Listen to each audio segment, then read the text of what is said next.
When shall we three meet again? In thunder, lightning, or in rain? When the hurly-burly's done.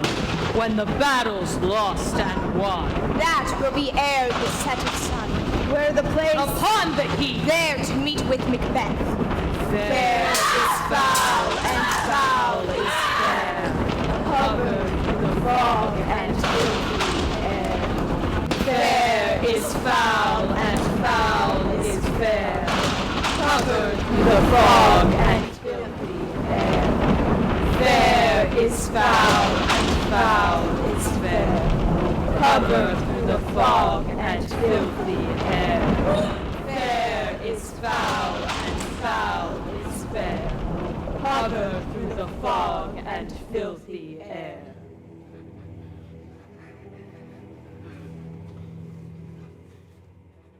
What bloody man is that?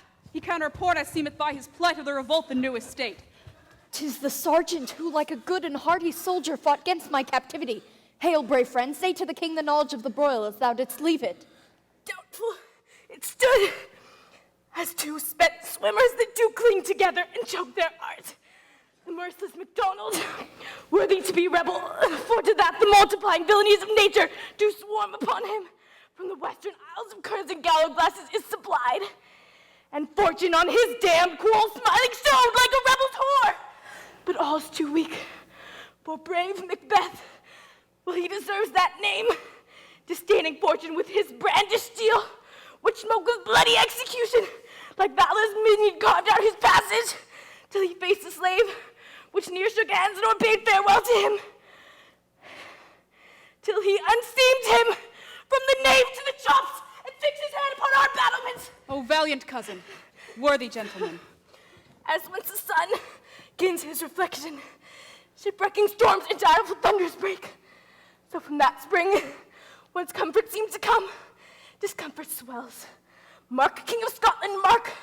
No sooner justice had with valor armed, compelled these skipping currents to trust their heels, than away, Lord, surveying vantage, with furbished arms and new supplies and men, began a fresh assault. Dismayed not this our captains, Macbeth and Banquo? Yes, as sparrow eagles or hare the lion, if I say sooth, I must report they were. As cannons overcharged with double cracks, so they doubly redoubled strokes upon the foe. So they meant to bathe in reeking wounds, memorize another Golgotha. Cannot tell, but I faint. My gashes cry for help. So well thy words become thee as thy wounds. They smack of honor both. Go, get him surgeons. Who comes here? The worthy Thane of Ross. What a haste looks through his eyes. So should he look that seems to speak things strange. God save the king. Whence camest thou, worthy Thane? From Fife, great king, where the Norwegian banners flout the sky and fan our people cold.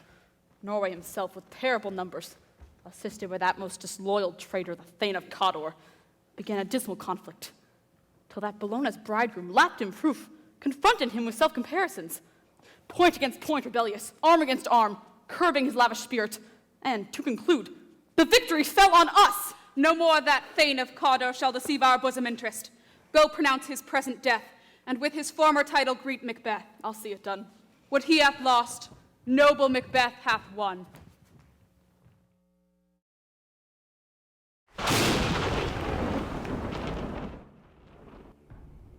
A drum, Macbeth doth come.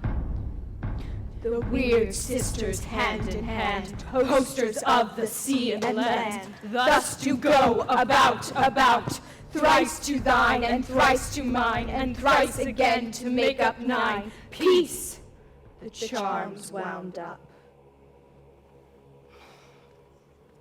So foul and fair a day I've not seen. How far is it called to force? What are these? So withered and so wild in their attire that look not like inhabitants of the earth, and yet are on it. Live you, or are you aught that man may question? You seem to understand me, by each at once her choppy finger laying upon her skinny lips.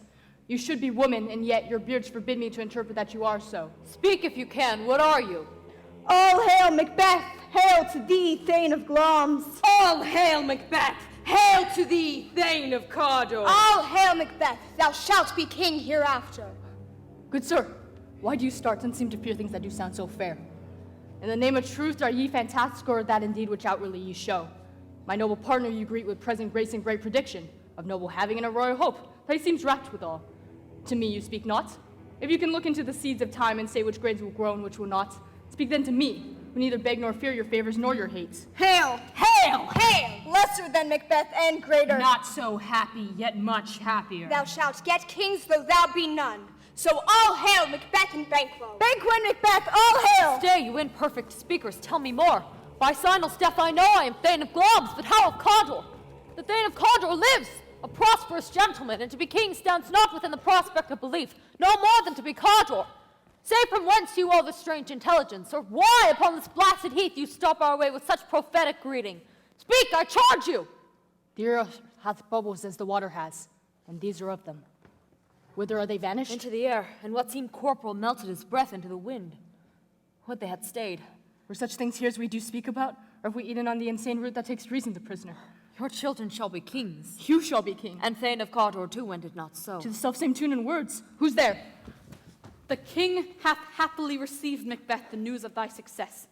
And when he reads thy personal venture in the rebels' fight, his wonders and his praises do contend which should be thine or his. Silence at that, in viewing o'er the rest of the selfsame day, he finds thee in the stout Norrean ranks, nothing afeard of what thyself didst make strange images of death. As thick as hail came post with post, and every one did bear thy praises in the kingdom's great defense, and poured them down before him. We are here to give thee from our master thanks, only to herald thee into his sight, not pay thee. And for an earnest of a greater honor, he bade me from him call thee Thane of Cawdor, in which addition, hail, most worthy Thane, for it is thine. What? Can the devil speak true? The Thane of Cawdor lives. Why do you dress me in borrowed robes? Who as the Thane lives yet, but under heavy judgment bears that life which he deserves to lose, whether he was combined treason's capital confessed and proved have overthrown him. Gloms and Thane of Cawdor. The greatest is behind. Thanks for your pains. Do not hope your children shall be kings, when those that gave the Thane of Cawdor to me promised no less to them. That, trusted home, might yet enkindle you unto the crown, besides Thane of Cawdor. But 'tis strange.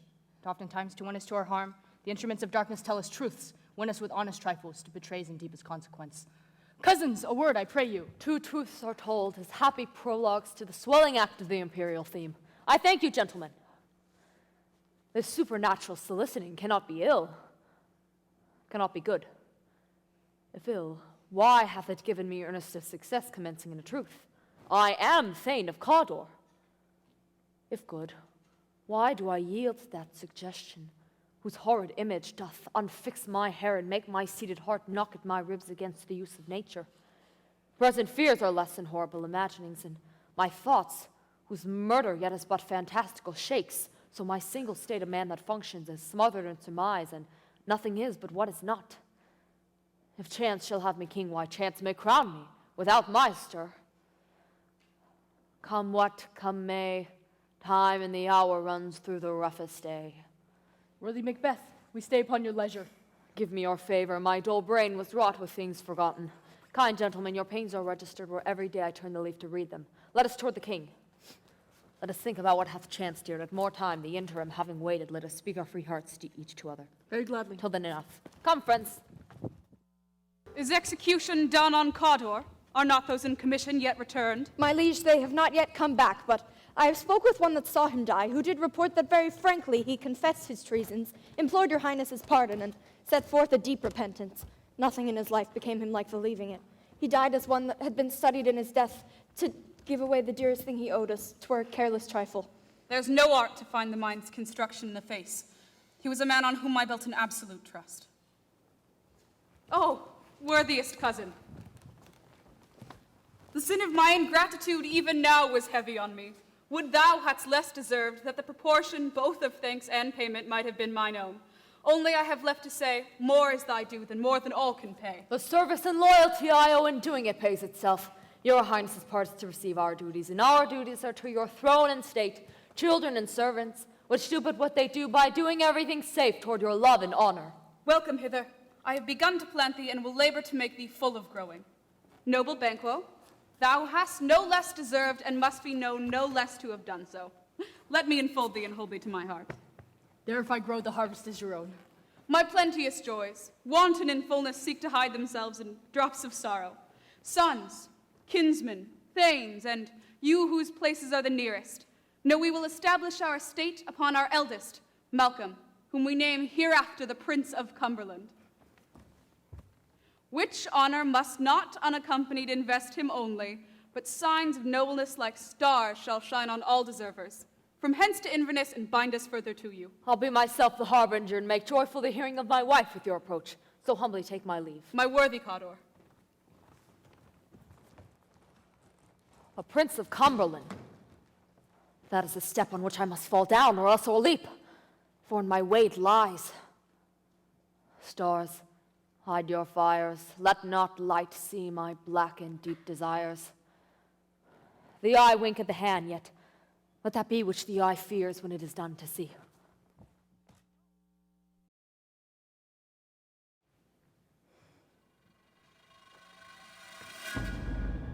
They met me in the day of success, and I have learned by the perfectest report they have more in them than mortal knowledge. When I burned in desire to question them further, they made themselves air, into which they vanished. Whiles I stood wrapped in the wonder of it, came missives from the king, who all hailed me Thane of Cawdor, by which title before these weird sisters saluted me, and referred me to the coming on of time as Hail, King that shalt be. This I thought good to deliver thee, my dearest partner of greatness, that thou mightst not lose the dues of rejoicing by being ignorant of what greatness is promised thee. Lay it to thy heart, and farewell.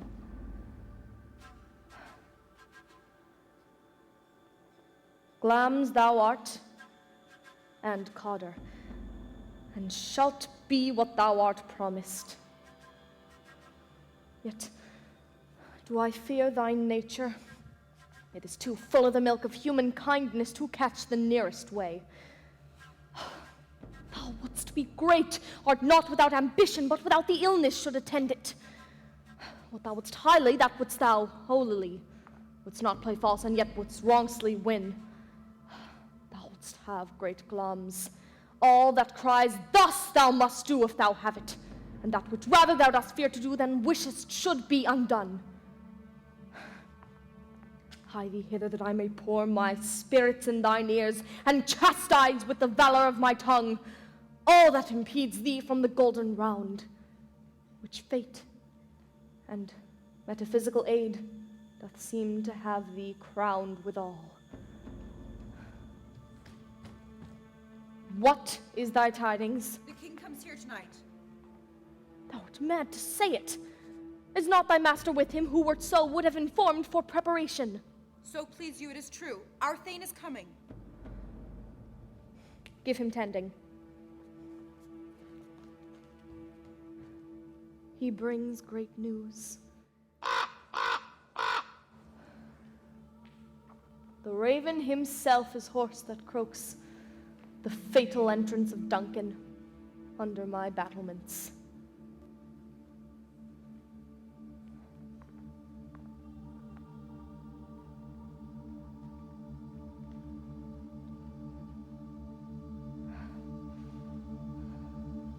Come, you spirits that tend on mortal thoughts, unsex me here, and fill me from the crown to the toe, top full of direst cruelty.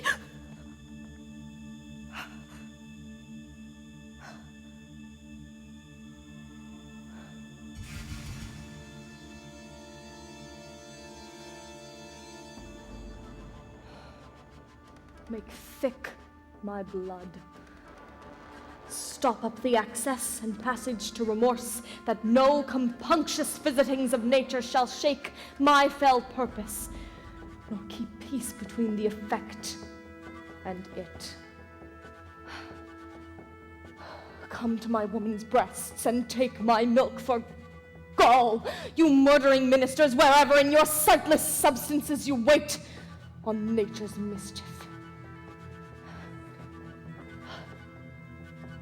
Come, thick night, and pall thee in the dunnest smoke of hell, that my keen knife see not the wound it makes, nor heaven peep through the blanket of the dark to cry, Ho! Hold!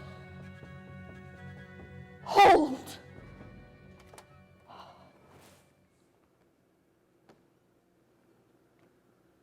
Great clams, worthy codder, greater than both by the all-hail hereafter.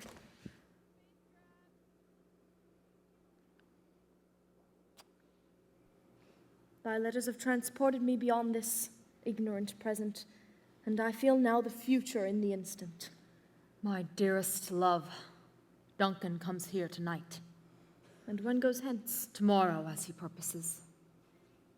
Oh, never shall sun that morrow see. Your face, my fame, is as a book, where men may read strange matters. To beguile the time, look like the time. Bear welcome in your eye, your hand, your tongue. Look like the innocent flower, but be the serpent under't. He that's coming must be provided for, and you shall put this night's great business into my dispatch, which shall to all our nights and days to come give solely sovereign sway and masterdom. We will speak further. Only look up clear. To alter favor ever is to fear. Leave all the rest to me.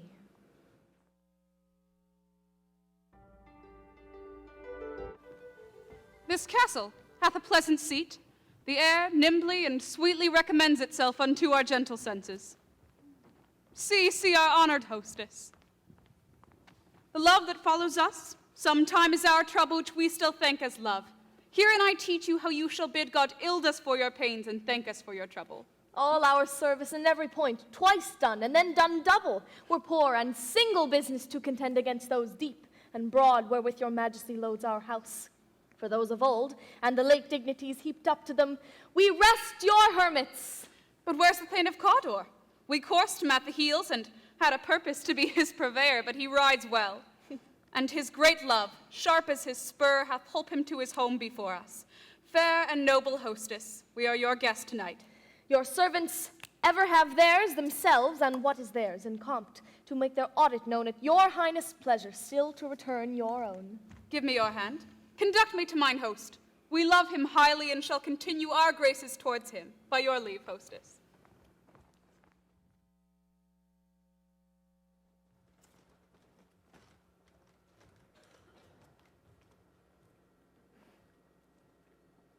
If it were done when 'tis done, and 'twere well it were done quickly. If the assassination could trample up the consequence and catch with his surceased success, that but this blow might be the be-all and end-all here. But here, upon this bank and shoal of time, we'd jump the life to come. And in these cases we still have judgments here, that we but teach bloody instructions, which being taught return to plague the inventor. This even-handed justice commends the ingredients of our poisoned chalice to our own lips. He's here in double trust. First, as I am his kinsman and his subject, strong both against the deed. Then as his host, who should against his murderer shut the door, not bear the knife myself. Besides, this Duncan hath borne his faculty so meek, hath been so clear in his great office, that his virtues will plead like the angel's trumpet tongued against the deep damnation of his taking off, and pity like a naked newborn babe striding the blast, or heaven's cherubim horsed upon the sightless couriers of the air shall blow the horrid deed in every eye, that tears shall drown the winds. I have no spur to prick the sides of my intent, only vaulting ambition which o'erleaps itself and falls on the other.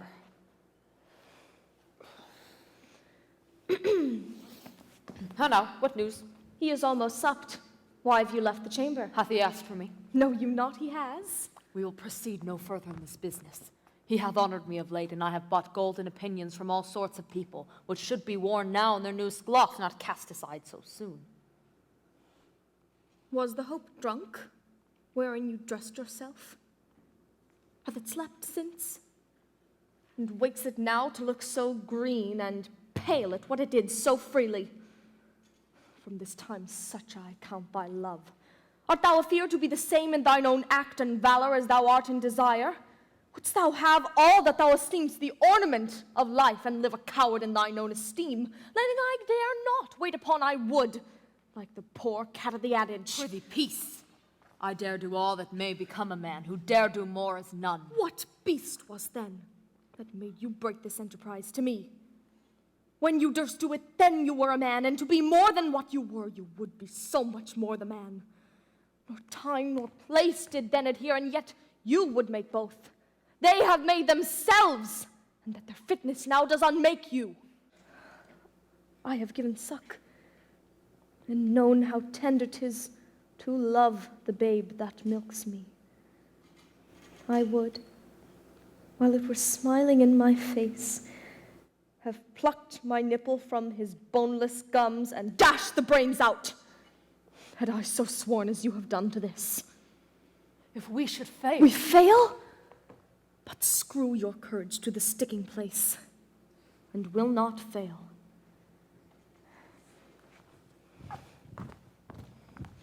When Duncan is asleep, whereto the rather his day's hard journey shall soundly invite him, his 2 chamberlains will I with wine and wassail so conceive that memory, the warder of the brain, shall be a fume, and the receipt of reason a limbeck only.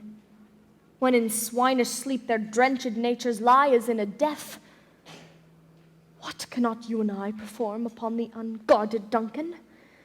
What put not upon his spongy officers? Who shall bear the guilt of our great quell? Bring forth men, children only, for thy undaunted mettle should compose nothing but males.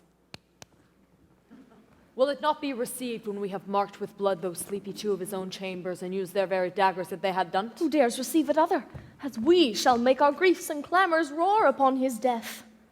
I am settled, and bend up each corporal age into this terrible feat. Away, and mock the time with fairest show. False face must hide what the false heart doth know.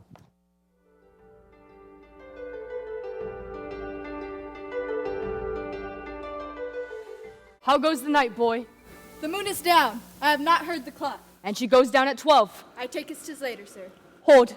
Take my sword. There's husbandry in heaven. Their candles are all out. Take thee that too. A heavy summons lies like lead upon me, and yet I would not sleep. Merciful powers, restrain in me the thoughts nature gives way to in repose. Give me my sword. Who's here? A friend. What, sir? Not yet at rest? The king's abed. He hath been an unusual pleasure, and sent forth great largesse to your offices. This diamond he greets your wife withal, by the name of most kind hostess, and shut up in measureless content. Being unprepared, our will became servant to defect, which else should free have wrought. All's well. I dreamt last night of the 3 weird sisters. To you they have showed some truth. I think not of them. Yet when we can entreat an hour to serve, we will spend it in some words upon that business, if you would grant the time. At your kindest leisure. If you shall cleave to my consent when 'tis it shall make honor for you.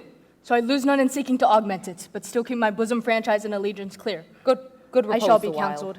Thanks, sir. The like to you. Now, go bid thy mistress when my drink is ready, she strike upon the bell, and get thee to bed.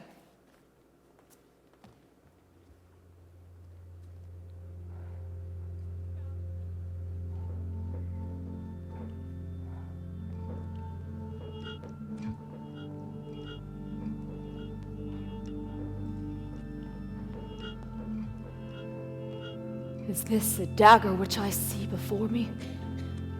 Handled toward my hand. Come, let me clutch thee.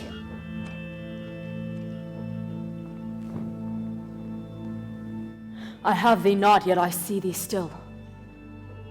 Art thou not fatal vision, sensible to feeling as to sight? Or art thou but a dagger of the mind, a false creation, proceeding from the heat-oppressed brain? I see thee yet, in form as palpable as this which now I draw. Thou marshalledst me the way that I was going, and such an instrument I was to use. Mine eyes are made the fools of the other senses, or else worth all the rest. I see thee still, and on thy blade and dungeon gouts of blood, which was not so before.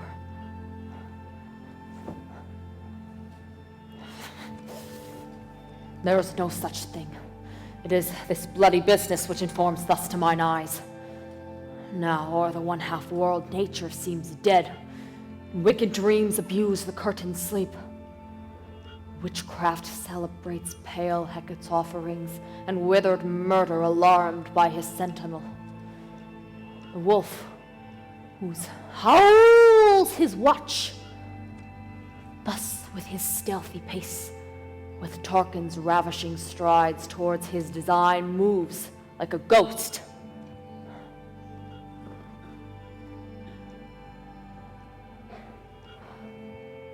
Thou, sure and firm set earth, hear not the steps I make, which way they walk, for fear thy very stones shall prate of my whereabouts and take the present horror from the time which now suits with it. Whilst I threat, he lives. Words to the heat of deed too cold breath gives.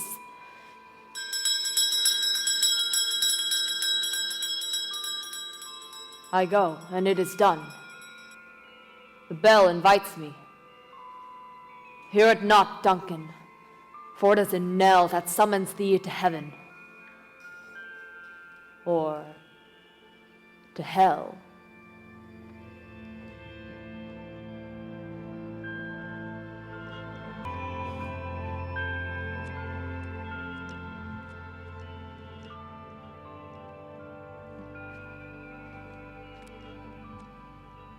That which hath made them drunk hath made me bold. What hath quenched them hath given me fire. Hark!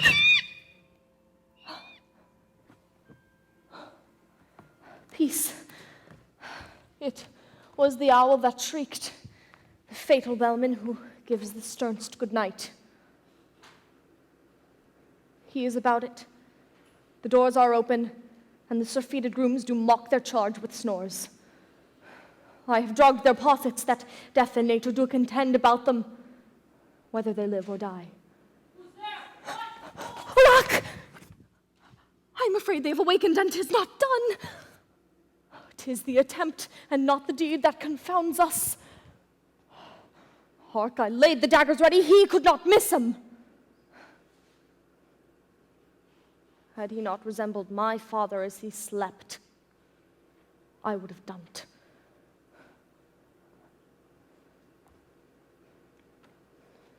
My husband? I've done the deed. Didst thou not hear a noise? I heard the owl scream and the crickets cry. Did not you speak? When? Now. As I descended? Aye. Hark, who lies in the second chamber? Donal Bane. Oh, this is a sorry sight. Foolish thought to say a sorry sight. As one did laugh in sleep, and one cried murder, that they did wake each other. I stood and heard them, but they did say their prayers and address them again to sleep. There are two lodged together. One cried, God bless us, and amen the other, as they had seen me with these hangman hands.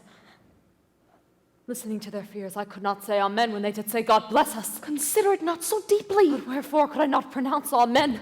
I had most need of blessing, and amen stuck in my throat.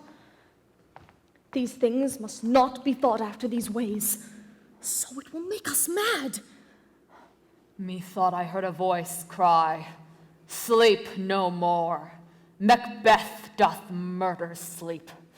The innocent sleep, sleep that knits up the raveled sleeve of care. The death of each day's life's sore labors, bath balm of heart mind, great nature's second course, chief nourisher of life's feast. What do you mean? Still, it cried, sleep no more to all the house. Glamis hath murdered sleep, and therefore Cawdor shall sleep no more. Macbeth shall sleep no more! Who was it that thus cried? Why, worthy thing, you do unbend your noble strength to think so brain-sickly of things. Go, get some water. Wash this filthy witness from your hand. Why did you bring these daggers from the place? They must lie there. Go, carry them.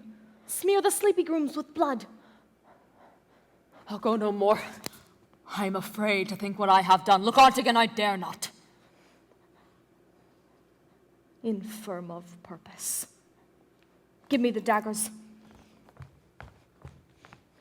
The sleeping and the dead are but as pictures. 'Tis the eye of childhood that fears a painted devil. If he do bleed, I'll gild the faces of the grooms withal, for it must seem their guilt.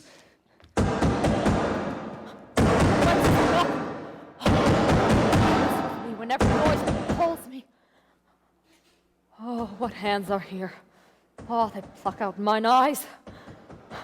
Will all the great Neptune's ocean wash this blood clean from my hands?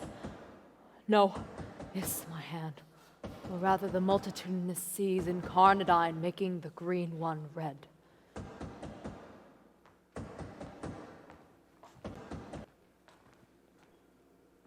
My hands are of your color.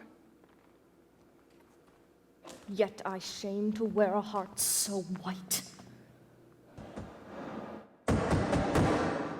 I hear knocking at the sun. Retire we to our chambers. A little water will clear us of this deed. How easy 'tis then. Your constancy hath left you unattended. Hark! Get on your nightgown, lest occasion call us and show us to be watchers. Be not lost so poorly in your thoughts. To know my deed, 'twere best not know myself. Why, Duncan, with my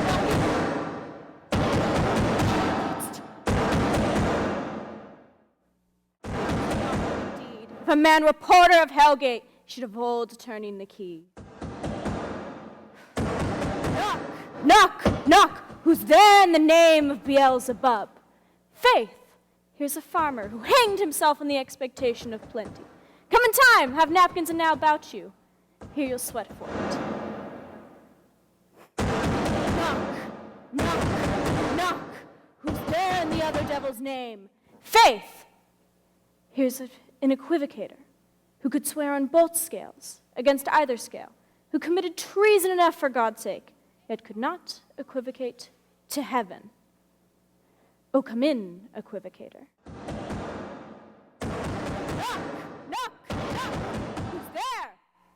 Faith, here's an English tailor, come hither for stealing out of a French hose. Come in, tailor, here you may roast your goose. Knock, knock, never quiet. But this place is too cold for hell, I'll devil porter it no further. I had thought to let in some of all professions who go the primrose way to the everlasting bonfire. Pray you, never quit.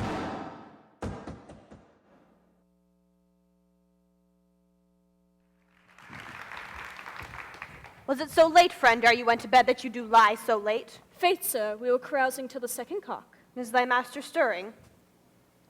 Our knocking has awakened him, here he comes. Good morrow, both. Good morrow, noble sir. Is thy king stirring, worthy Thane? Not yet. He did bid me to call timely on him, and I have almost slipped the hour. I'll bring you to him. I know this is a joyful trouble to you, but yet 'tis one. The labor we delight in physics pain. This is the door. I'll make so bold to call, for 'tis my limited service. Goes the king hence today? He does. He did appoint so. The night has been unruly. Where we lay, our chimneys were blown down, and, as they say, lamentings heard in the air. Strange screams of death. Some say the earth was feverish and did shake. 'Twas a rough night. My young remembrance cannot parallel a fellow to it. What's the matter? Horror! Tongue nor heart cannot conceive nor name thee. Confusion now hath made his masterpiece. Most sacrilegious murder hath broke up the Lord's anointed temple and stole thence the life of the building. What didst you say? The life? Mean you, his majesty? Approach the chamber and destroy your sight with a new Gorgon. Do not bid me speak. See and then speak yourselves. Awake! Awake! Ring the alarm bell! Murder and treason, Becco, O'Donnell, Malcolm, awake! Shake off this downy sleep, death's counterfeit, and look on death itself. Up! Up! And see the great doom's image. Malcolm, Banquos from your graves, rise up and walk like sprites to countenance this horror. Ring the bell! What's the business that such a hideous trumpet calls to parley the sleepers of the house? Speak. Speak. Oh, gentle lady, 'tis not for you to hear what I can speak. The repetition in a woman's ear would murder as it fell. Oh, Banquo, Banquo, our royal master's murdered.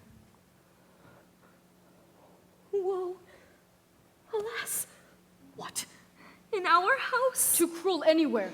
Dear doth prithee, contradict thyself and say it is not so. Had I but died an hour before this chance, I had lived a blessed time.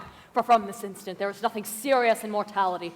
All is but toys. Renown and grace is dead. The wine of life is drawn. What is amiss? You often do not note. The spring, the head, the fountain of your blood is stopped. The very source of it is stopped. Your royal father's murdered. Oh, by whom? Those of his chamber as it seemed had done't. Their hands and faces were all badged with blood. So were their daggers, which, unwiped, were found upon their pillows. They stared and were distracted.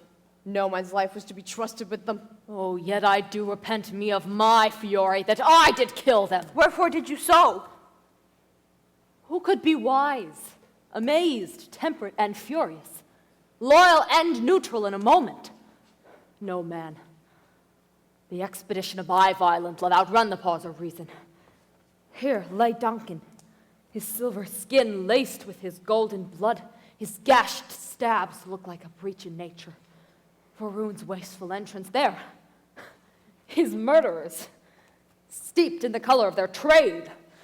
Their daggers unmannerly breached with gore. Who could refrain who had a heart to love?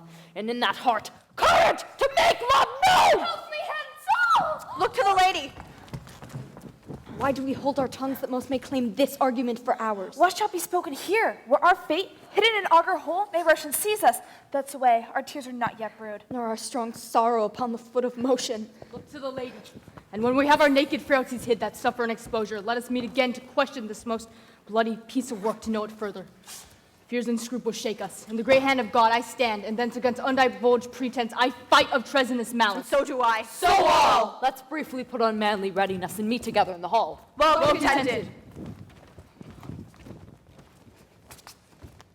What will you do? Let's not consort with them. To show an unfelt sorrow is an office which the false man does easy.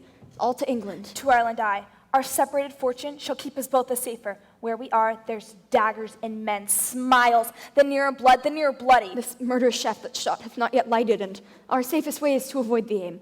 Therefore to horse, and let us not be dainty of leave-taking, but shift away. There's warrant in that theft which steals itself when there's no mercy left.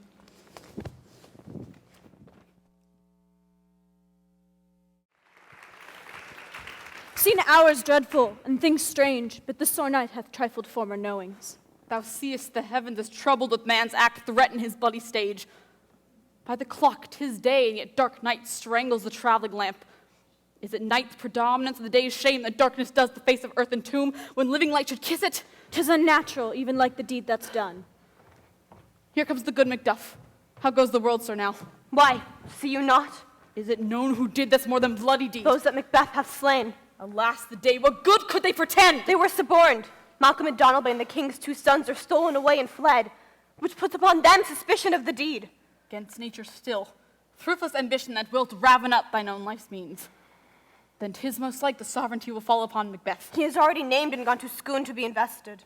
Where is Duncan's body? Carried to Colmkill, the sacred storehouse of his predecessors and guardian of their bones. Will you to Scone? No, cousin.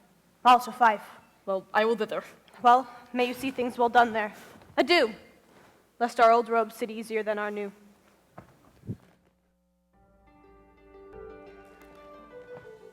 Thou hast it now. King, Cawdor, Glamis, all as the weird woman promised, and I fear thou playest most foully for it. Yet it was said it should not stand in thy posterity, but that myself should be the root and father of many kings. If there come truths from them, as upon thee Macbeth their speeches shine, why, by the verities on thee made good, may they not be my oracles as well, and set me up in hope? But hush, no more. Here's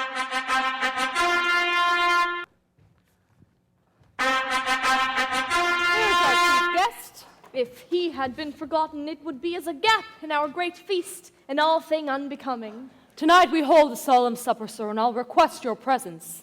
Let your highness command upon me, to the which my duties are with the most indissoluble tie forever knits. Ride you this afternoon? Aye, my good lord. We should have else desired your good advice in today's council, but we'll take tomorrow's. Is't far you ride? As far, my lord, as will fill up the time twixt this and supper. Go not my horse the better, I must become a borrower of the night for a dark hour or twain. Fail not our feast. My lord, I will not. We hear our bloody cousins are bestowed in England and in Ireland, not confessing to their cruel parricide, and filling their hearers with strange invention. But of that tomorrow, when therewithal we shall have cause of state craving us jointly. Hie you to horse, adieu, till you return at night. Goes Fleance with you? Aye, my good lord, our time does call upon's. I wish your horses swift and sure of foot, as I do commend you to their backs. Farewell. Let every man be master of his time, till 7 night to make society the sweeter welcome. We will keep ourselves till supper time alone. Well then, God be with you. Sarah, a word with you. Attend those men our pleasure. They are, my lord, without the palace gate. Bring them before us.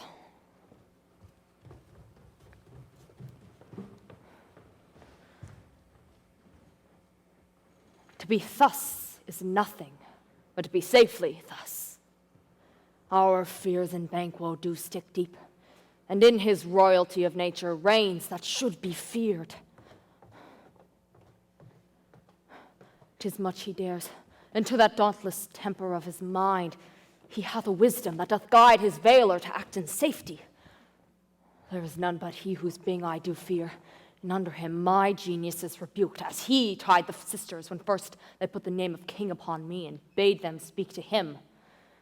Then, prophet-like, they hailed him father to a line of kings.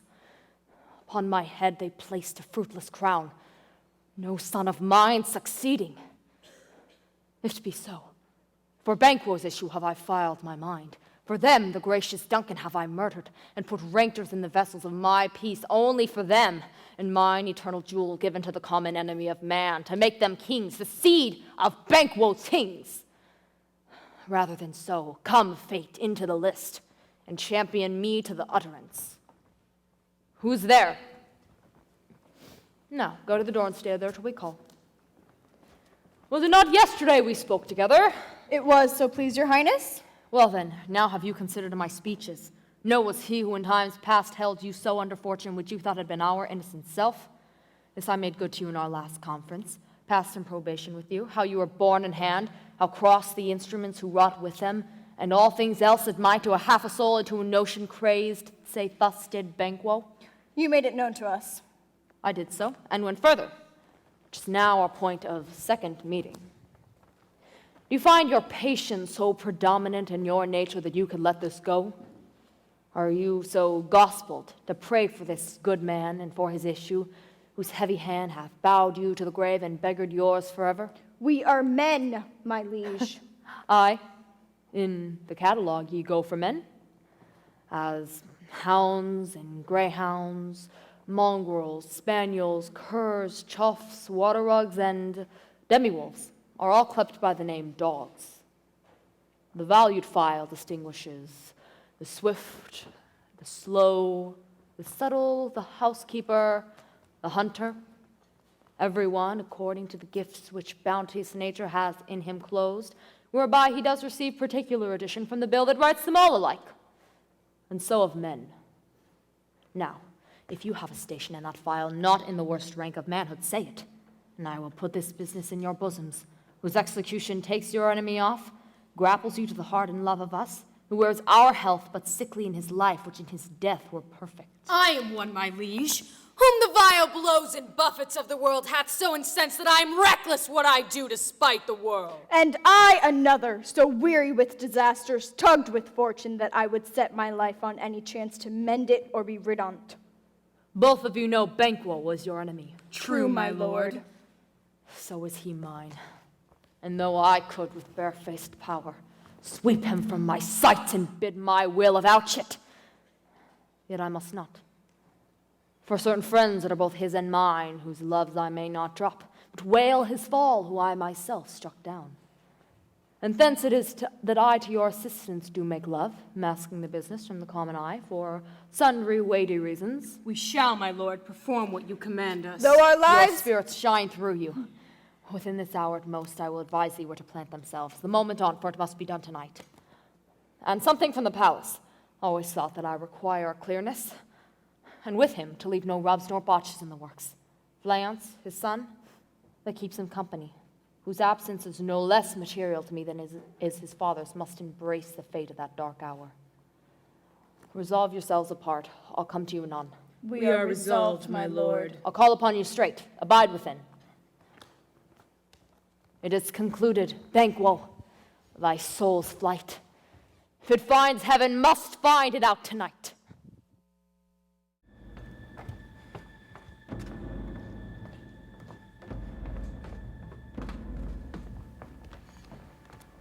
Is Banquo gone from court? Aye, madam, but returns again tonight. Say to the king I would attend his leisure for a few words. Madam, I will.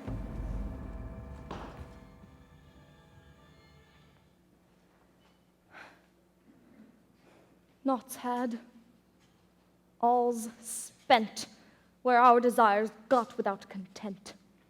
'Tis safer to be that which we destroy than by destruction dwell in doubtful joy. How now, my lord? Why do you keep alone?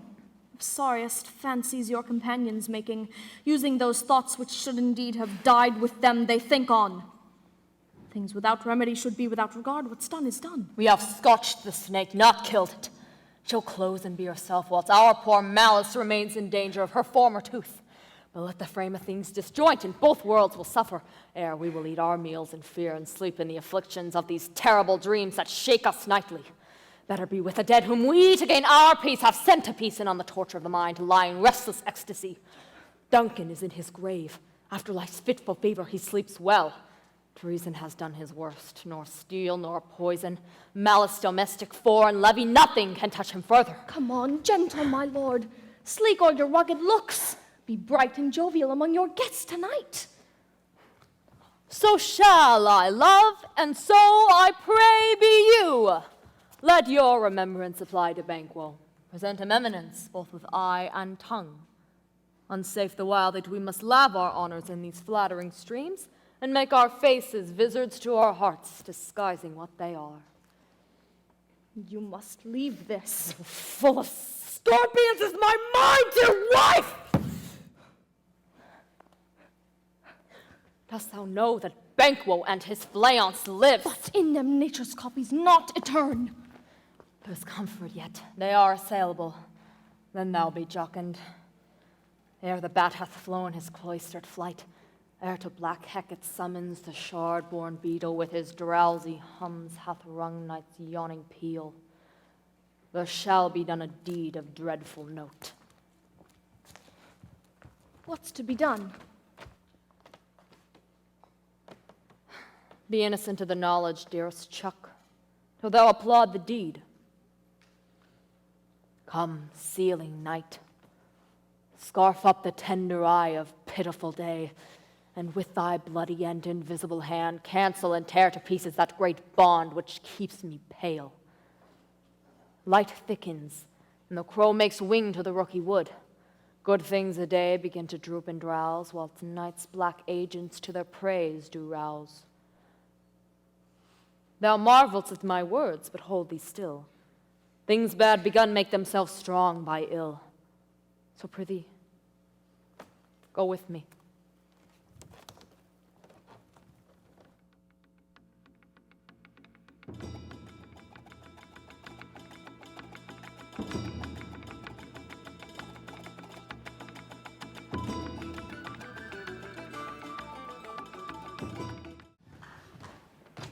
But who did bid thee join with us? Macbeth. Then stand with us. The west yet glimmers with some streaks of day, and near approaches the subject of our watch. Then 'tis he. The rest that are within the note of expectation already are in the court. A light, a light. 'Tis he. Stand to it. It will be rain tonight. Let it come down! Fly, fly! Thou means revenge! Oh! Slay! Who did strike out the light? Out the way? There's but one down, the sun is fled. We have lost best half of our affair. Well, let's away and say how much is done.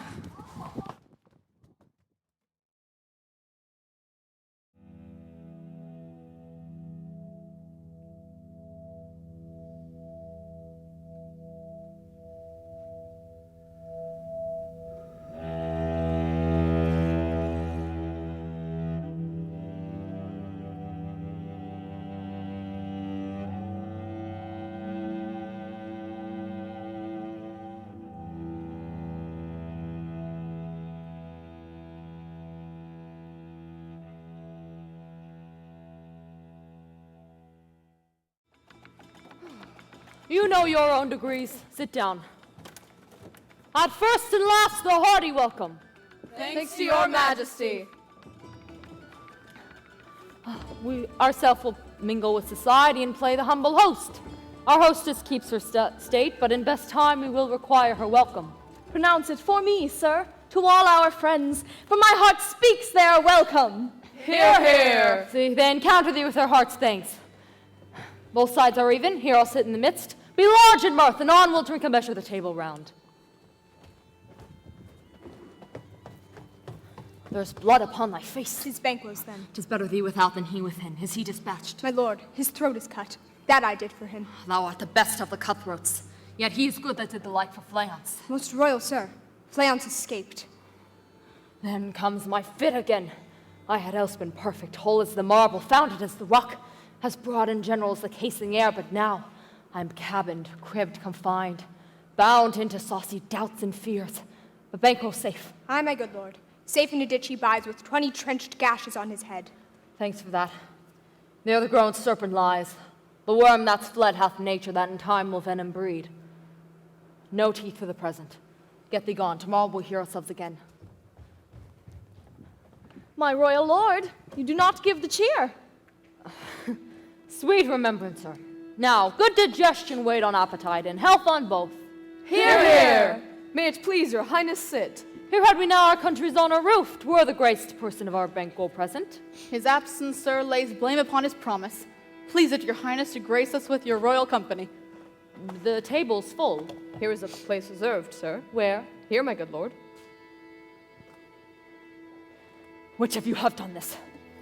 Thou canst not say I did it. Never shake thy gory locks at me. Gentlemen, rise. His highness is not well. Sit, worthy friends. My lord is often thus, and hath been from his youth. Pray you keep seat. The fit is momentary. Upon a thought he will be well again. If you much note him, you will offend him and extend his passion. Feed and regard not. Are you a man? Aye, and a bold one that dare look on that which might appall the devil. Oh, proper stuff. This is the very painting of your fear. This is the air-drawn dagger which you said led you to Duncan. Oh, these flaws and starts impostors to true fear would well become a woman's story and a winter's tale authorized by her grandam. Shame itself! Why do you make such faces? When all's done, you look on but a stool. Worthy, see there, look, lo, behold, how say you? Why, what care I? If thou canst not, speak too. If Charnel's houses and our graves must send those that we bury back, our monuments shall be maws of kites. What? Quite unmanned in folly? If I stand here, I saw him. Fie, for shame. Blood hath been shed ere now. In the olden time, ere the humane statute purged the gentle wheel. Aye, and since 2 murders have been performed, too terrible for the ear. The time has been that when the brains were out, the man would die, and there an end. But now they rise again, with 20 mortal murders on their crowns, and push us from our stool.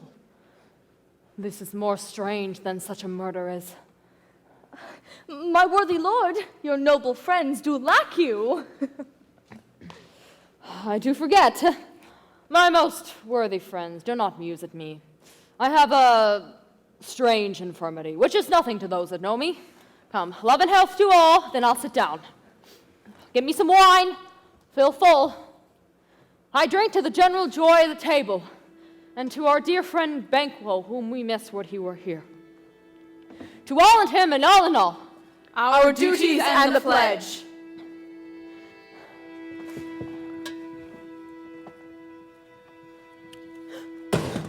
Vaunted, quit my sight! Let the earth hide thee! Thy bones are marrowless, thy blood is cold. Thou hast no speculation in those eyes which thou dost glare with. Think of this, good friends, but as a thing of custom. 'Tis no other, only it spoils the pleasure of the time. What man dare? I dare! Approach thou like the rugged Russian bear, the armed rhinoceros, the Hyrcan tiger. Take any shape of that, and my firm nerves shall never tremble, or be alive again, and dare me to the desert with thy sword! If trembling I inhabit, then protest me the baby of a girl. Hence, horrible shadow! Unreal mockery! Why so? Being gone, I am a man again. Pray you, sit still. You have displaced the mirth, broken the good meeting with most admired disorder. Can such things be? And overcome us like a summer's cloud without our special wonder. You make me strange when I think that even to the disposition that I owe, that you can behold such sights and keep the natural ruby of your cheeks when mine is blanched with fear.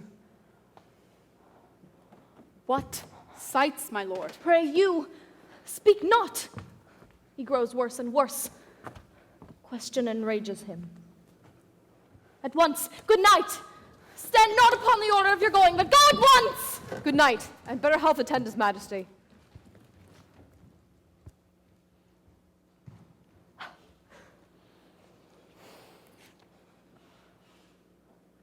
It will have blood.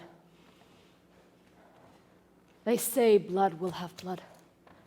Stones have been known to move and trees to speak. Augurs and understood relations have by magpies and choughs and rooks brought forth the secrets man of blood. What is the night? Almost at odds with morning. Which is which? How say'st thou that Macduff denies his person at our great bidding? Did you send to him, sir? I hear it by the way, but I will send. There's not a one of them but in his house I keep a servant's feed. I will tomorrow, and betimes I will to the weird sisters. More shall they speak. For now I am bent to know by the worst means the worst, and for mine own good all causes shall give way. I'm in blood stepped in so far that should I wade no more, returning were as tedious as go o'er. Strange things I have in my head that will to hand, which must be acted ere they may be scanned. You lack the season of all natures. Sleep. Come, will to sleep. My strange and self-abuse is the initiate fear that wants hard use. We are but young indeed.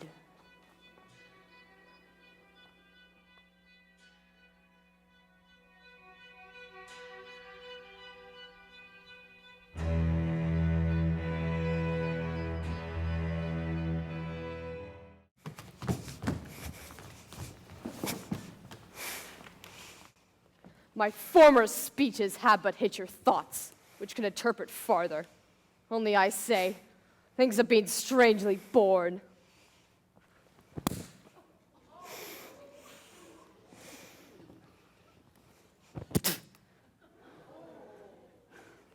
Who cannot want the thought how monstrous it was for Malcolm and for Donalbain to kill their gracious father. Damn it, facts, how it did grieve Macbeth. Did he not straight in pious rage the two delinquents tear, that were the slaves of drink and thralls of sleep? Was not that nobly done? Aye, and wisely too, for 'twould have angered any heart alive to hear the men deny it. So that I say he has borne all things well. And I do think that had he Duncan's sons under his key, as, and please heaven, he shall not, they should find what 'twere to kill a father. So should Fleance, but peace. For from broad words, and 'cause he failed his presence at the tyrant's feast, I hear Macduff lives in disgrace. Sir, could you tell where he bestows himself? The son of Duncan, from whom this tyrant holds the due of birth, lives in the English court. Thither Macduff is gone, and his report hath so exasperated the king that he prepares for some attempt of war. Sent he to Macduff? He did. And with an absolute sir-not eye, the cloudy messenger turns me his back and hums, as who should say, you'll rue the time that clogs me this answer. And that well might advise him to a caution to hold what distance his wisdom can provide. Some holy angel fly to the court of England, and unfold his message ere he come, that a swift blessing may soon return to this, our suffering country, under a hand accursed. I'll send my prayers with him.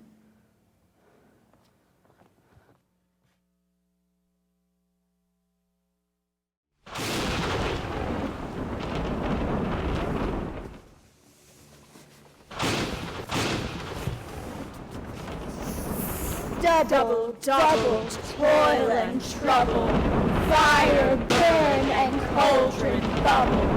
Double, double, toil and trouble, fire, burn, and cauldron bubble. Round about the cauldron go, in the poisoned entrails throw. Toad that under cold stone days and nights has 31. Sweltered venom sleeping got, boil thou first in the charmed pot. Double, double, toil and trouble, fire, burn, and cauldron bubble.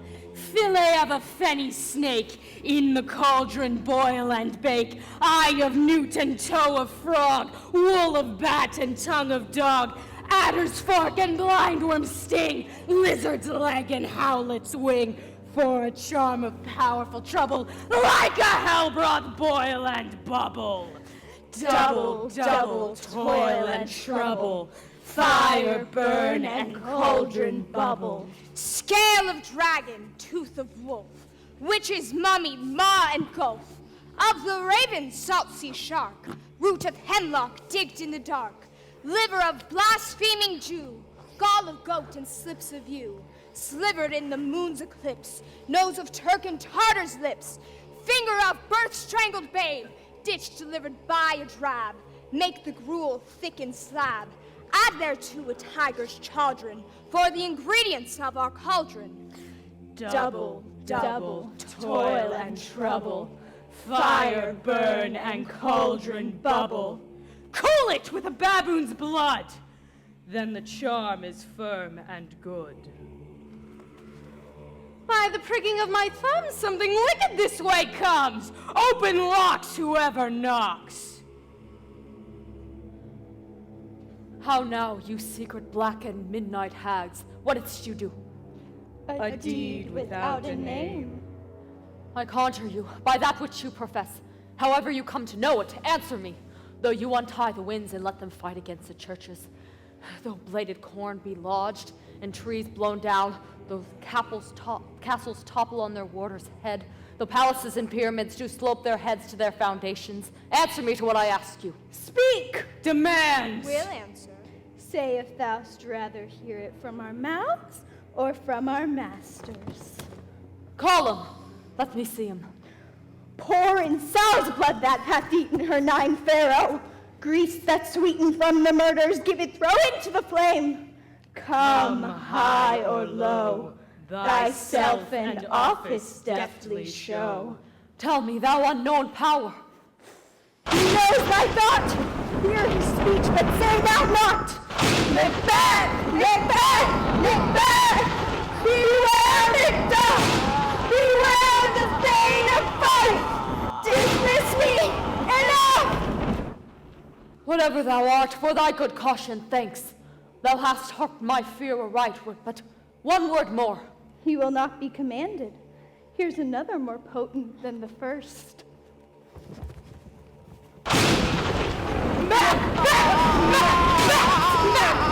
Had I 3 ears, I'd hear thee! Be bloody! Whoa, then resolute! Not to scorn the power of man, for none of woman born shall harm Macbeth!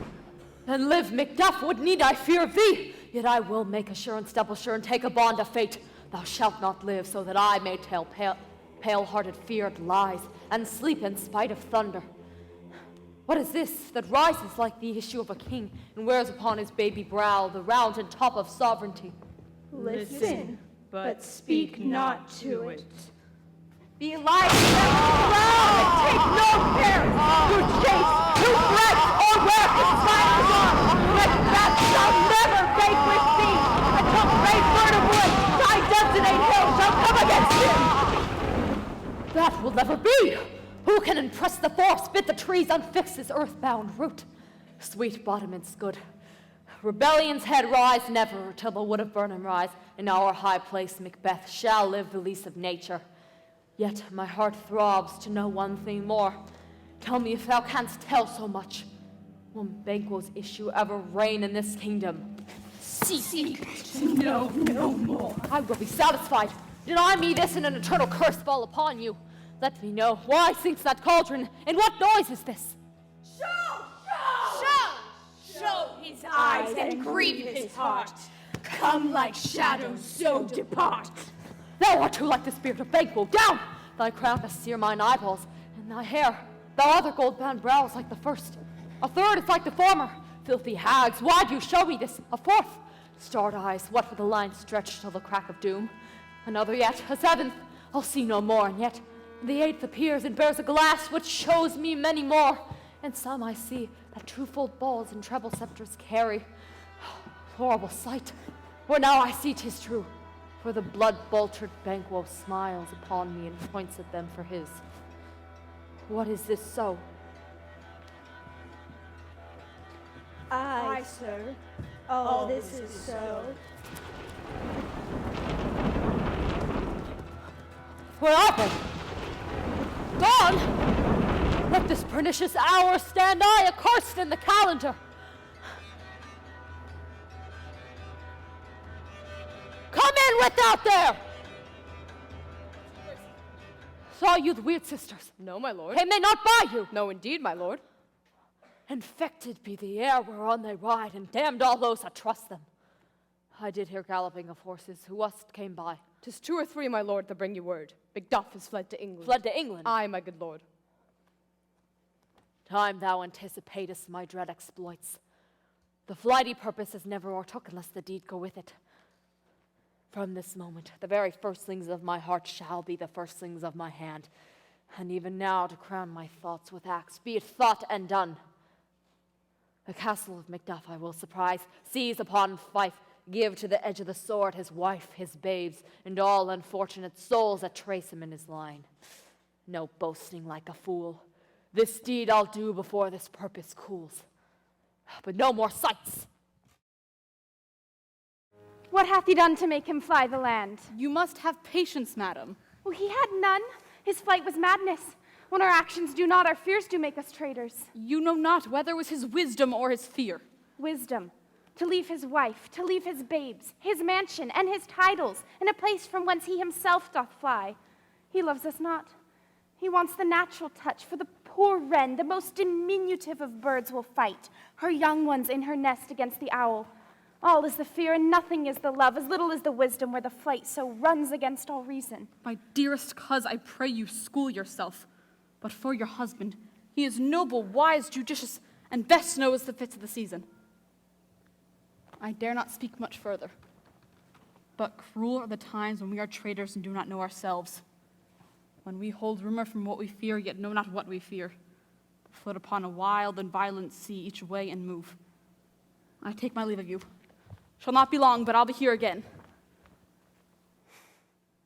Things at the worst shall cease, or else climb upward to what they were before. My pretty cousin, blessing upon you. Fathered he is, and yet he's fatherless. I am so much a fool, should I say longer, and my disgrace and your discomfort. I take my leave at once.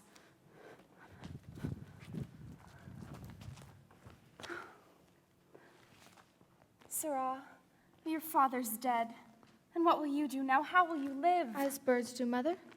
What, with worms and flies? With what I get, I mean, and so do they. Poor bird. Thou'st never fear the net nor lime, the pitfall nor the gin. Why should I, mother? Poor birds they are not set for. My father's not dead for all your saying. Yes, he is dead. Well, how wilt thou do for a father? Nay, how will you do for a husband? Why, I can buy me 20 at any market. Then you'll buy him to sell again. Thou speakest with all thy wit, and yet in faith with wit enough for thee. Is my father a traitor, mother? Aye, that he was. What is a traitor? Why, one that swears and lies. And be all traitors that do so? Everyone that does so is a traitor and must be hanged. And must they all be hanged that swear and lie? Everyone. Well, who must hang them? Why, the honest men. Then the liars and swears are fools, for there are enough liars and swears to beat the honest men and hang up them. God help thee, poor monkey. But how wilt thou do for a father? If my father were dead, you'd weep for him. If he were not, it were a good sign I should quickly have a new father. Poor prattler, how thou talk'st.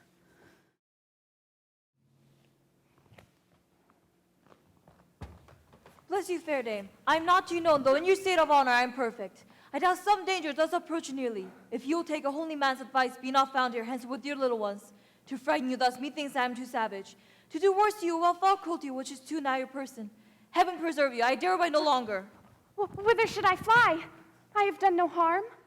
And yet I do remember now that I am in this earthly world where to do harm is often laudable. To do good sometimes accounted dangerous folly. Oh, why then, alas, do I put up that womanly defense to say that I have done no harm? What are these faces? Where is your husband?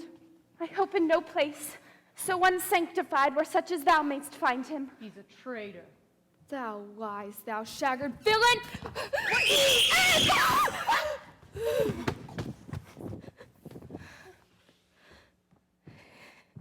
He has killed me, Mother.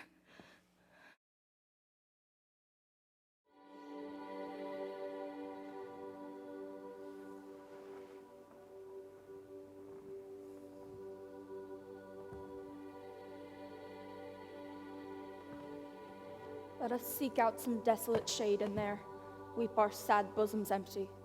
Let us rather hold fast the mortal sword, and like good men bestride our downfall and birthdom. Each new morn, new widows howl, new orphans cry, new sorrows strike heaven on the face. What I believe I'll wail, what no believe, and what I can redress as I shall find the time to friend, I will. That which you have spoke, it may be so, perchance. This tyrant whose sole name blisters our tongues was once thought honest. You have loved him well, he hath not touched you yet.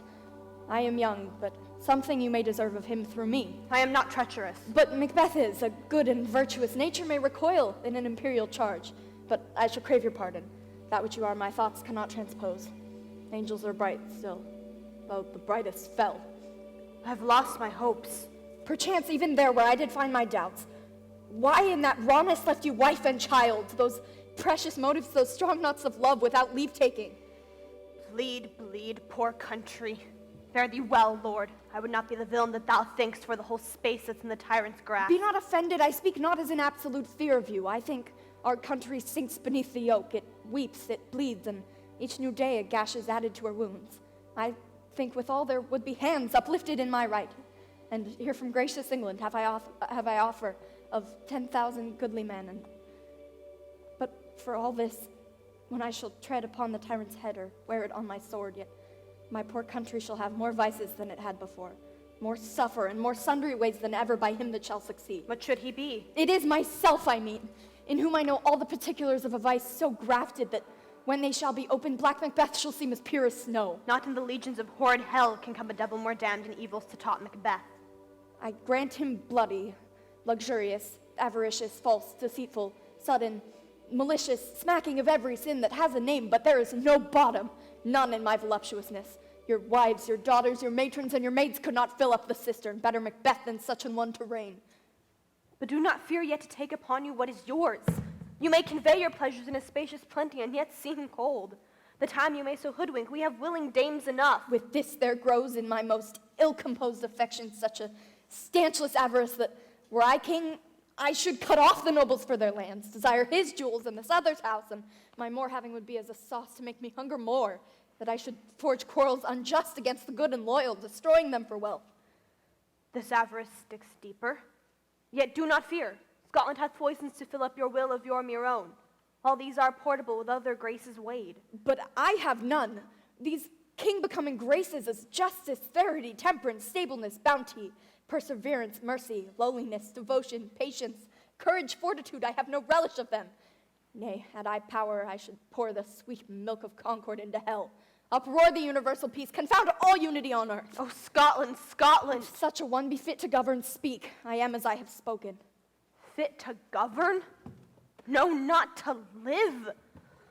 O nation miserable, when shalt thou see thy wholesome days again? Since that the truest issue of thy throne by his own interdiction stands accursed and does blaspheme his breed.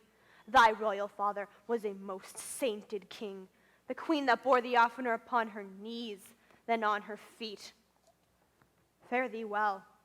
O my breast, thy hope ends here. Macduff, this noble passion, child of integrity, hath from my soul wiped the black scruples, reconciled my thoughts to thy good truth and honor.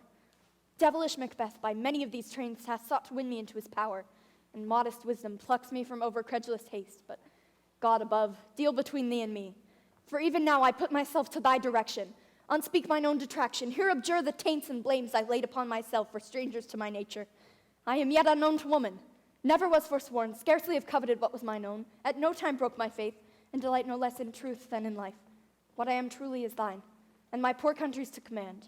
Whither indeed before thy here approach, good seaward and 10,000 men, already at a point we're setting forth. Now we'll together, and the chances of goodness be like our warranted quarrel. Why are you silent? Such welcome and unwelcome things at once. 'Tis hard to reconcile. See who comes here. My countryman, but yet I know him not. My ever-gentle cousin, welcome hither. I know him now. Good God, betimes remove the means that make us strangers. Sir, amen. Stay in Scotland where it did. Alas, poor country, almost afraid to know itself. It cannot be called our mother, but our grave. Or nothing, but who knows nothing, is once seen to smile. Where sighs and groans and shrieks that rend the air are made, not marked. Where violent sorrow seems a modern ecstasy. No relation too nice and yet too true. What's the newest grief? That of an hour's age doth hiss the speaker, each minute teems a new one. How does my wife? Why, well. And all my children? Well, too. The tyrant has not battered at their peace. No. They were well at peace when I did leave them. Be not a niggard of your speech. How goes it? When I came hither to transport the tidings, which I have heavily borne, there ran a rumor of many worthy fellows that were out, which was to my belief witness the rather. For that I saw the tyrant's power afoot. Now is the time of help. Your eye in Scotland would create soldiers. Be it their comfort, we are coming thither. Gracious England hath lent us good seaward and 10,000 men, an older and a better soldier none. Would I could answer this comfort with the like. But I have words that would be howled out in the desert air where hearing should not latch them. What concern they?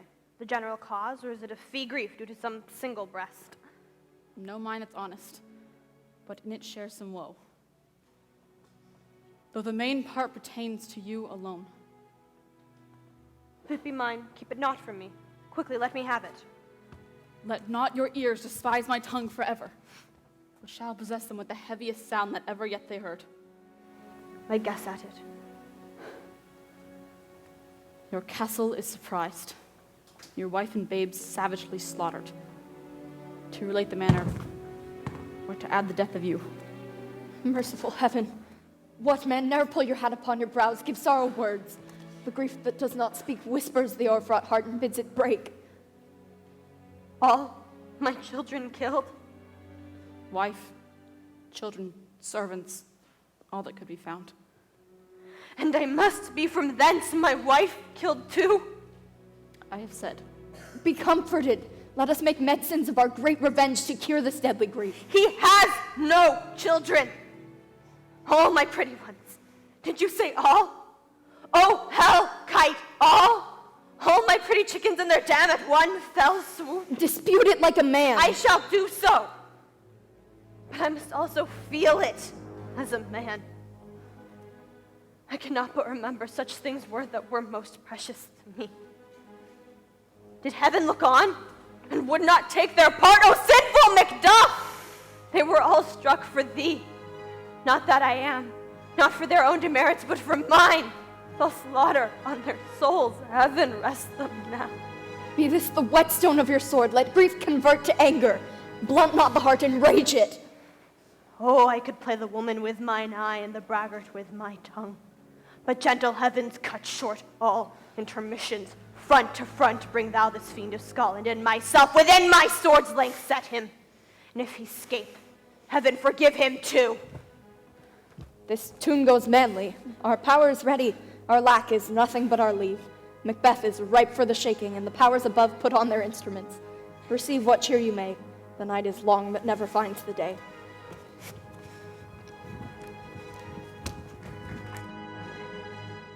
I have 2 nights watched with you, but can perceive no truth in your report. When was it she last walked? Since His Majesty went to the field. I have seen her rise from her bed, throw her nightgown upon her, unlock her closet door, take forth paper, fold it, write upon it, read, and afterwards seal it. And again return to bed. Yet all this while in the most fast sleep. A great perturbation in nature, to receive at once the benefit of sleep and do the effects of watching. In this slumbery agitation, besides her walking and other actual performances, what at any time have you heard her say?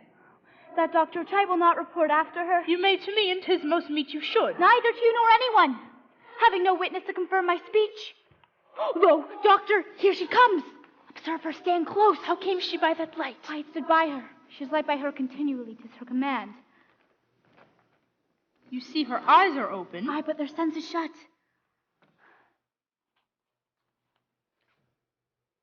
What is it she does now? Look how she rubs her hands. 'Tis an accustomed action with her to seem thus washing her hands. I've known her to continue in this quarter of an hour.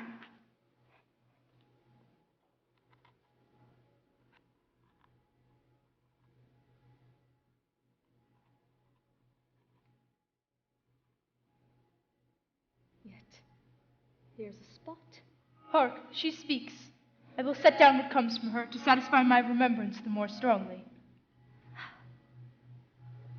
Out. Damned spot.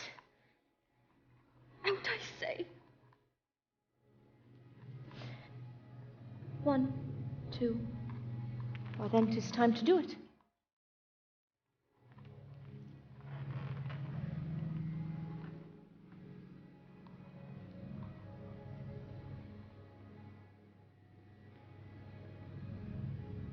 Hell is murky.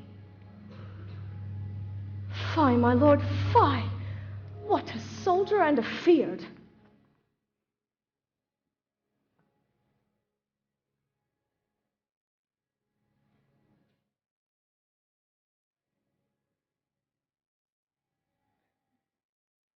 What need we fear? Who knows it?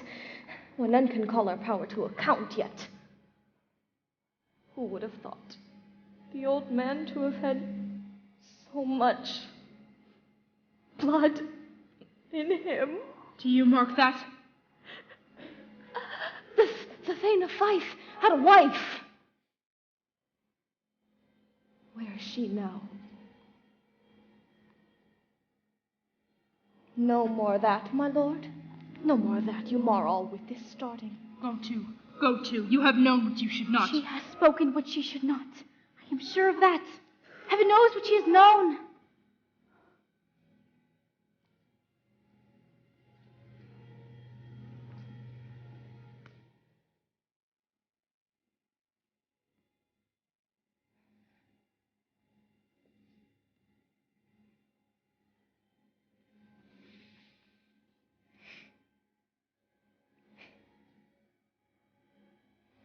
Here's the smell of blood.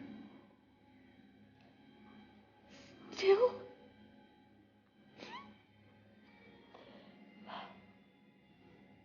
All the perfumes of Arabia will not sweeten this little hand.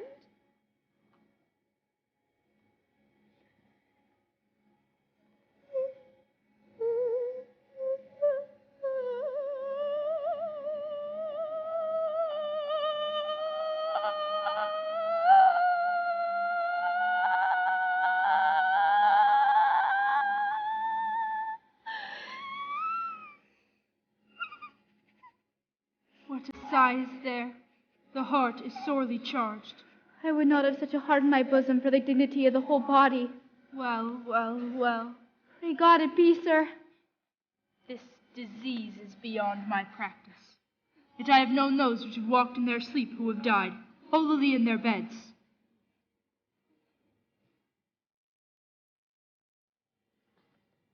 Wash your hands. Put on your nightgown. Look not so pale, I tell you yet again. Banquo's buried. He cannot come out on't his grave. Even so. To bed. To bed. There's knocking at the gate. Come. Come, give me your hand.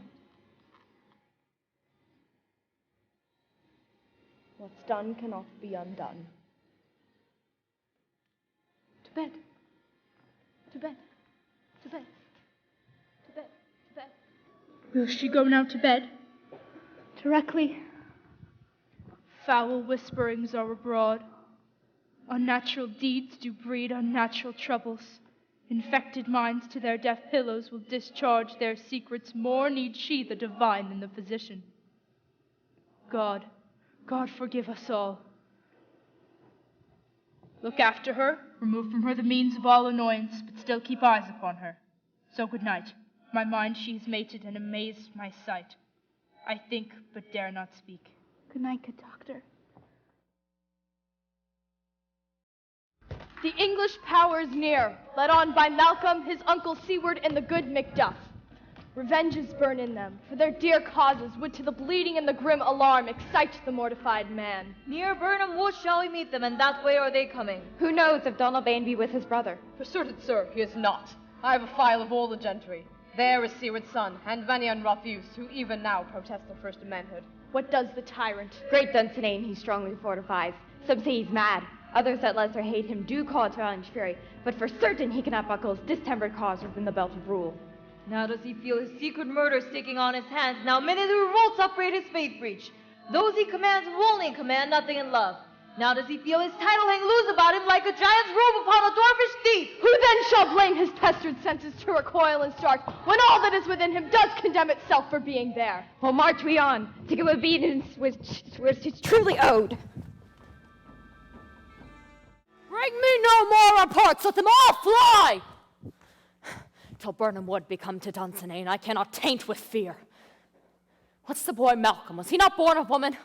The spirits that know all mortal consequences have pronounced me thus. Fear not, Macbeth.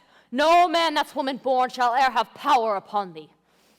Then fly, false thanes, and mingle with the English epicures. The mind I sway by and the heart I bear shall never sag with doubt nor shake with fear. The devil damn thee black, thou grey-faced loon. Where gotst thou that goose look? There's 10,000... geese, villain. Soldiers, sir. Go prick thy face and overread thy fear, thou lily-livered boy. What soldiers, Patch? Death of thy soul, those linen cheeks of thine are counselled to fear. What soldiers, Wayface? The English force, so please you. Take thy face hence. Seaton!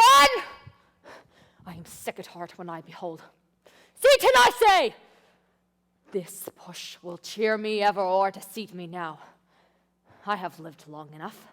My way of life has fallen into the seer, the yellow leaf, and that which should accompany old age, as honor, love, obedience, troops of friends. Yet I must look not to have, but in their stead, curses, not loud, but deep, mouth honor, breath, which the poor heart would fain deny and dare not. Satan! What's thy gracious pleasure? What news more? All is confirmed, my lord, which was reported. I will fight, till from my bones my flesh be hacked. Bring me mine armor. 'Tis not needed yet. Bring me mine armor. How does your patient, doctor? Not so sick, my lord, as she is troubled with thick-coming fancies that keep her from rest. Cure her of that. Canst thou not minister to a mind disease? Pluck from the memory a rooted sorrow, raise out the written troubles of the brain, and with some sweet oblivious antidote, cleanse the stuffed bosom of that perilous stuff which weighs upon the heart. Therein the patient must minister to himself. Throw physics to the dogs, I'll none of it. Come, put mine armor on! Doctor, the thanes fly from me.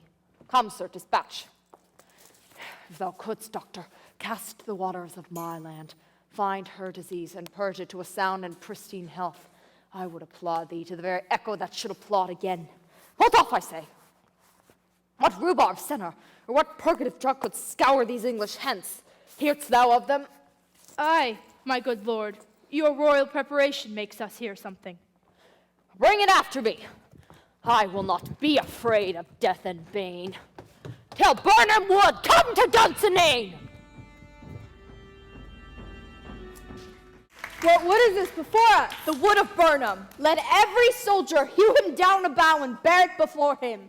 Thereby shall we shadow the numbers of our hosts and make discovery and report of us. It shall be done! We learn no other, but the confident tyrant keeps still in Dunsinane. 'Tis his main hope. Towards which advance the war! To Dunsinane!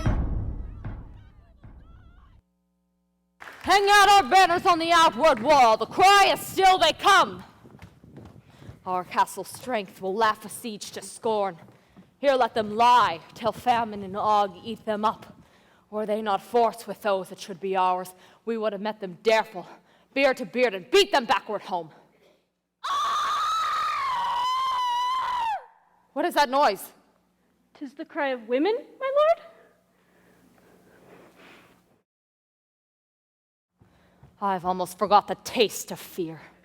The time has been my senses would have cooled to hear a night shriek. I have supped with horrors.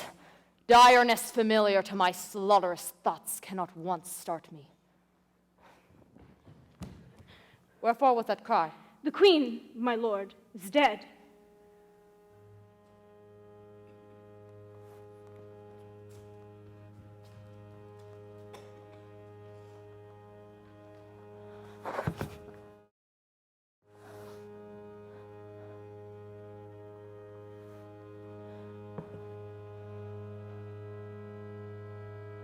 She should have died hereafter.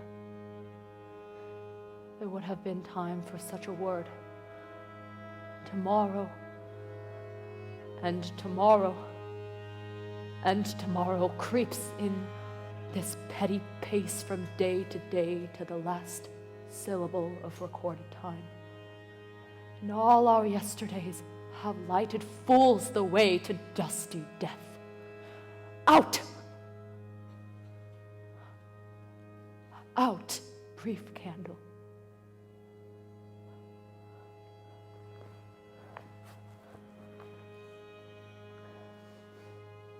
Life's but a walking shadow, a poor player that struts and frets his hour upon the stage and then is seen no more.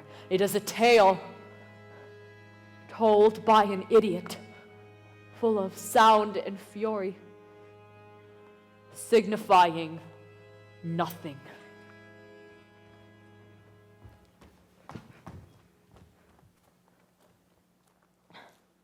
Thou comest to use thy tongue, thy story quickly. Gracious my lord, I should report that which I say I saw, but know not how to do it. Well, say, sir. As I stood my watch upon the hill, I looked toward Burnham, and anon methought the wood began to move. Liar and slave! Let me endure your wrath if it be not so. Within this 3 mile, may you see it coming. I see a moving growth. If thou speakest false, upon the next tree shalt thou hang alive, till famine cling thee.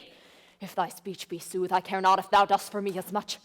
I pull in resolution and begin to doubt the equivocation of the fiend that lies like truth.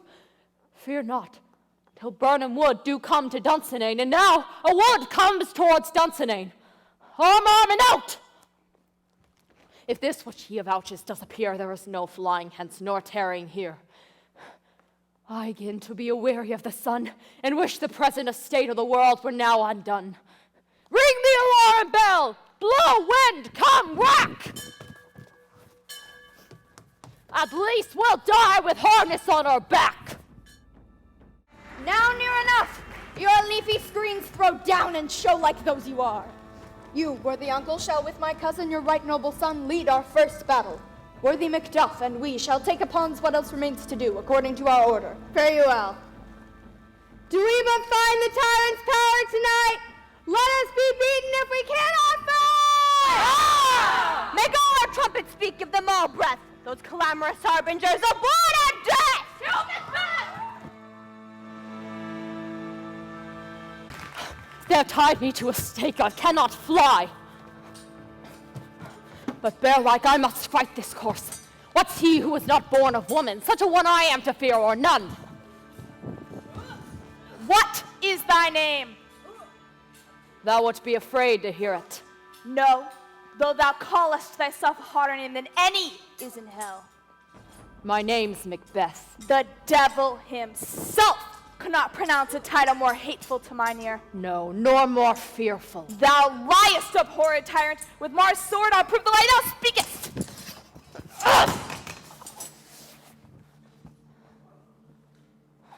Thou wast born of woman. But swords I smile at, and weapons laugh to scorn, brandished by man that's of a woman born.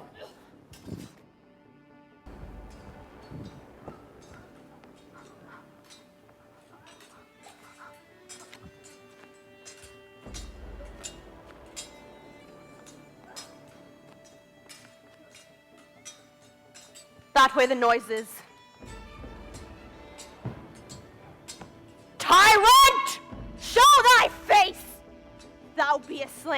with no stroke of mine. My wife and children's ghosts will haunt me still. I cannot strike at wretched currents whose arms are hired to bear their staves. Either be thou Macbeth, or else my sword with an unbattered edge I sheath again undeeded. That way thou shouldst be by this great clatter, when of greatest note seems brooded. Fortune, let me find him, and more I beg not.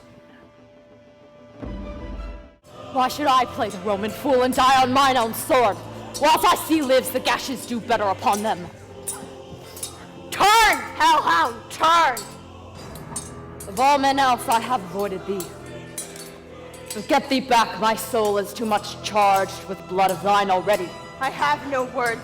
My voice is in my sword. Thou bloodier villain than traps can get out!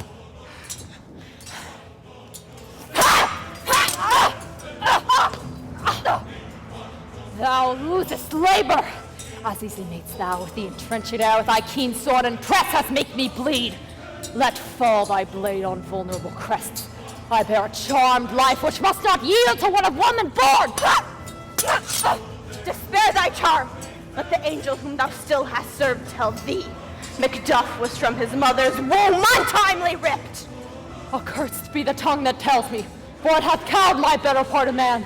And be these struggling fiends no more believe that palter with us in a double sense, and keep word of promise to our ear. I'll not fight with thee. Then yield thee, coward, and live to be the show and gaze of the time. Well, of thee as our rare monsters are painted upon a pole, and under it here, may you see the tyrant!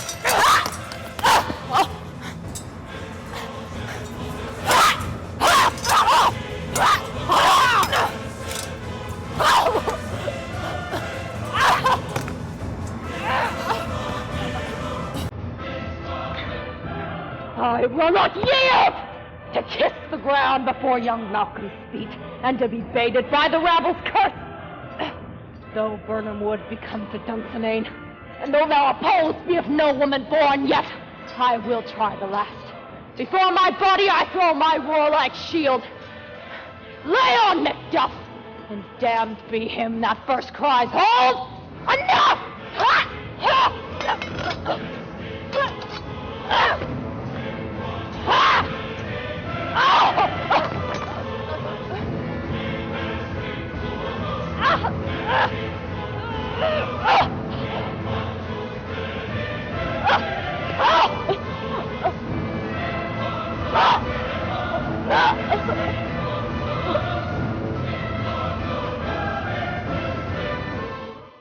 I would the friends we miss were safe arrived. Some must go off, and yet, by these I see, so great a day as is cheaply bought. Macduff is missing.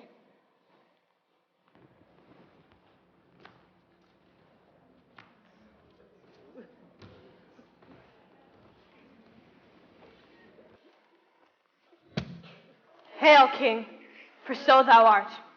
Behold where stands the usurper's accursed head. The time is free. Hail, King of Scotland. Hail, King of Scotland! We shall not spend a large expanse of time before we reckon with your several loves and make us even with you. My thanes and kinsmen, henceforth be earls, the first that ever Scotland in such an honor named.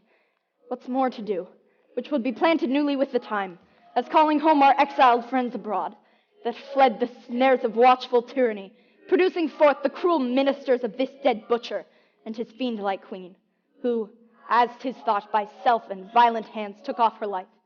This, and what needful else that calls upon us by the grace of grace, we shall perform in measure, time, and place. So thanks to all at once, and to each one, whom we invite to see us crowned at Scone.